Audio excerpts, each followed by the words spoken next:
Good evening students, this is Praveen. Welcome back to our YouTube channel एव मस्त। Students, आज हम एक बेहतरीन टॉपिक कंडीशनल सेंटेंसेस के बारे में पढ़ेंगे, शर्त वाले वाक्यों के बारे में पढ़ेंगे, जो कि बहुत ही इंपॉर्टेंट है। कंपटीशन के लिहाज से भी हर जगह इससे रिलेटेड क्वेश्चंस पूछे जाते हैं। इसके अलग अलग काइंड्स होते हैं, 4 काइंड ही मोस्टली चलता है, जो प्रचलन में है, ट्रेंड में है, जिसका हम यूज करेंगे। जिसमें फर्स्ट है जीरो कंडीशनल।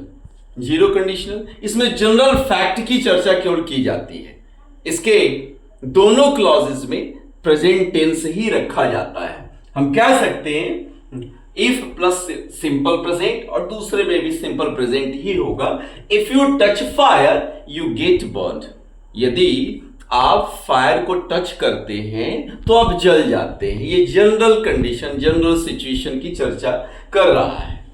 अगर हम फर्स्ट कंडीशनल की बात करते हैं तो फर्स्ट कंडीशनल फ्यूचर की पॉसिबिलिटी को बताता है फ्यूचर में कोई चीज हो सकता है, इस प्रोबेबिलिटी को बताता है। तो ऐसे सिचुएशन में हम इसका यूज करते हैं, जिसमें इफ प्लस सिंपल प्रेजेंट और दूसरे में हम सिंपल फ्यूचर का यूज करते हैं। मतलब मैं आपको आसान भाषा में अगर कहूं तो मैं ये कह सकता हूं कि एक ही वाक्य के 2 हिस्से हैं, दोनों में गा गेगी अगर दिया हो तो जिस पार्ट में कंडीशन लगा हो उसको सिंपल प्रेजेंट में, और जिसमें कंडीशन नहीं हो उसको सिंपल फ्यूचर में आप फ्रेम करेंगे। जैसे यदि आप मेरे पास आएंगे तो मैं आपको पढ़ाऊंगा, तो कंडीशन पहले वाले में है, तो आप कह सकते हैं यदि मेरे पास आप आएंगे, if you come to me I will teach you, मैं आपको पढ़ाऊंगा। यदि मैं बनारस जाऊंगा, if I go to Varanasi I will bring sweets, मैं मिठाइयां लाऊंगा। तो इस तरह के सेंटेंसेस को फ्रेम करते हैं। तो मैंने लिखा है यहां पे, इफ यू स्टडी हार्ड, यदि आप कठिन परिश्रम करेंगे, you will clear the exam, तो आप एग्जाम को क्लियर कर लेंगे। अब क्वेश्चन आता है कि एग्जाम में यह क्वेश्चन किस तरह से आएगा, या अगर कंडीशन दिया है तो किस फॉर्म में आएगा। तो ये जो सेंटेंस होगा आपको एग्जाम में दोनों ही जो क्लासेस दी गई हैं, दोनों ही क्लासेस में विल या शैल का प्रयोग करेगा। क्योंकि इफ लगा है, इफ दिया होगा, अनलेस होगा, अनटिल होगा, जिस पार्ट में, जिस क्लॉज में वह कंडीशन वाली है, इसलिए उसमें केवल आप सिंपल प्रेजेंट का ही यूज करेंगे। दूसरे वाले पार्ट में ही आप सिंपल फ्यूचर यूज करेंगे। तो आप फाइंड आउट कर सकते हैं कि इस पार्ट में विल या शैल का प्रयोग नहीं होना चाहिए, अगर होगा तो वह पार्ट गलत है।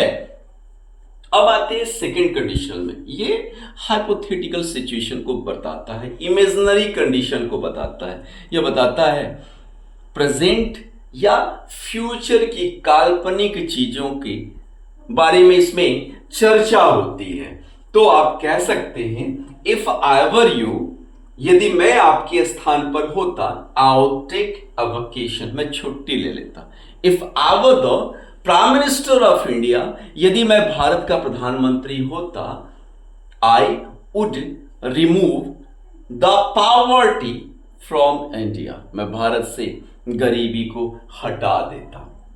तो वैसे सिचुएशन में अगर इस तरह की हाइपोथेटिकल सिचुएशन हो, इमेजिनरी हो, अनरियल सिचुएशन दी गई हो, तो वैसे सिचुएशन में मैटर नहीं करता कि सब्जेक्ट सिंगुलर है या प्लूरल है, केवल वर्ब वर ही होगी यहां पे। हाँ, दूसरे वाले पार्ट में आप कुड भी यूज कर सकते हैं, आप कुड यूज कर सकते हैं, आप माइट यूज कर सकते हैं। हाँ, थर्ड कंडीशन पास्ट की कंडीशन को दिखाता है। यह भी हाइपोथेटिकल सिचुएशन है, लेकिन यह पास्ट की अनरियल सिचुएशन को, इमेजिनरी सिचुएशन को बताता है। आप इसमें हैड प्लस V3 पहले वाले पार्ट में और दूसरे वाले पार्ट में वुड हैव प्लस V3 का यूज कर सकते हैं। अगर हिंदी में कहूं तो दोनों हिस्सों में ता ती ते आएगा। जैसे यदि आप मेरे पास आते तो मैं आपको पढ़ाता। If you had come to me I would have taught you. If you had come to me I would have taught you, यदि आप मेरे पास आते तो मैं आपको पढ़ाता। यहां पे मैंने लिखा है if she had not miss the train, यदि उसने ट्रेन को मिस नहीं किया होता, she would have arrived on time, वह समय से पहुंच गई होती। उम्मीद करता हूं कि कंडीशनल सेंटेंसेस आपको समझ में आए होंगे। अगर वीडियो पसंद आए तो प्लीज ज्यादा से ज्यादा संख्या में लाइक, शेयर और हमारी यूट्यूब चैनल एवं मस्त को सब्सक्राइब करें।